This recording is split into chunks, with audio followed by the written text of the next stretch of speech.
Kisah ketangguhan tukang dolak ojek kayu di Dayaluhur Cilacap. Naik motor guna mengangkut kayu gelondongan dari hutan hingga bisa dimanfaatkan. Demi tanggung jawab menafkahi keluarganya, banyak kepala keluarga menjadi tukang ojek kayu di desanya. Tiap hari ngangkut puluhan potong kayu gelondongan pakai motor menyusuri hutan di Kecamatan Dayaluhur. Selain ada ojek online di perkotaan, ojek pangkalan di mana-mana, ada juga ojek rumput atau pakan ternak di Cilacap. Kali ini ada lagi yang lebih unik, yaitu ojek kayu atau dolak di Cilacap, Jawa Tengah. Seperti namanya, ojek yang menggunakan sepeda motor modifikasi ini, khusus mengangkut potongan kayu gelondongan.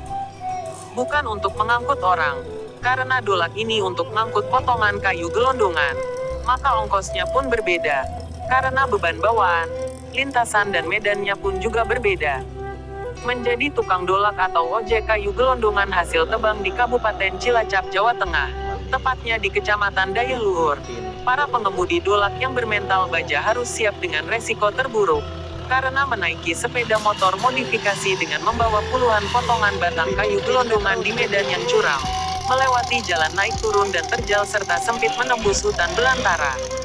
Dengan jarak 1 km, melintasi medan berat dengan membawa beban berat dan besar, maka tarif pun menyesuaikan. Dalam sehari bisa menarik 3-5 trip.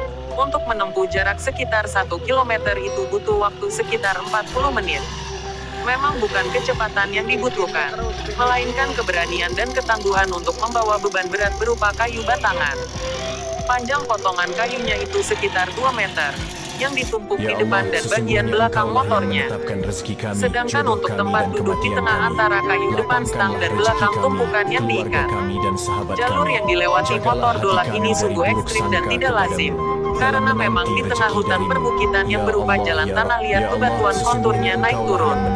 Jasa ojek dolak kayu ini sudah cukup lama ada di Kabupaten Cilacap. Jasa ojek dolak ini tentu ongkosnya berbeda dengan ojek biasanya. Cerita para pengemudi dolak, bahwa ongkos ojek dolak kayu tentu lebih mahal ketimbang ojek biasa yang mengangkut orang.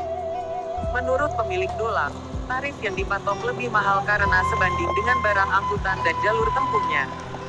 Sebelum turun ke hutan, motor dimodifikasi terlebih dahulu, agar bisa digunakan untuk mengangkut kayu gelondongan dengan bermacam ukuran. Menurut salah satu pengendara ojek dolak mengatakan bahwa, kalau dibilang susah dan senangnya jadi ojek dolak itu macam-macam. Apalagi kalau musim hujan itu tantangan sangat luar biasa. Mungkin sedikit cerita tentang awal mulanya ide tersebut. Muncul kala masyarakat setempat yang bias bekerja sebagai pengangkut kayu mengalami kesulitan dalam memindahkan kayu.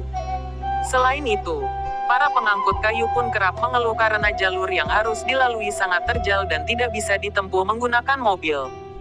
Dan akhirnya keluarlah ide seperti ini, membuat ojek kayu atau dolak untuk angkut kayu gelondongan. Akhirnya, sepeda motor dipilih menjadi sarana yang paling memungkinkan menjawab tantangan itu. Mungkin bagi para ojek dolak pemula awalnya akan merasakan jatuh dan gugup, karena keseimbangan membawa banyak kayu yang ditumpuk itu sangat sulit, harus pelan-pelan. Dari hasil ngojek dolak tiap hari dapat mencukupi biaya rumah tangga untuk istri dan anak-anaknya. Ini berkat bekerja sebagai ojek dolak. Jasa ojek dolak benar-benar dicari oleh bandar kayu, karena akses mengangkut dan mengantarkan kayu hanya bisa dilalui oleh sepeda motor. Kalau ada penebang kayu yang memakai mobil sudah pasti menggunakan jasa ojek dolak, hingga kayu dapat dibawa ke pabrik kayu untuk dipotong dan dimanfaatkan sesuai dengan kebutuhan pemesan.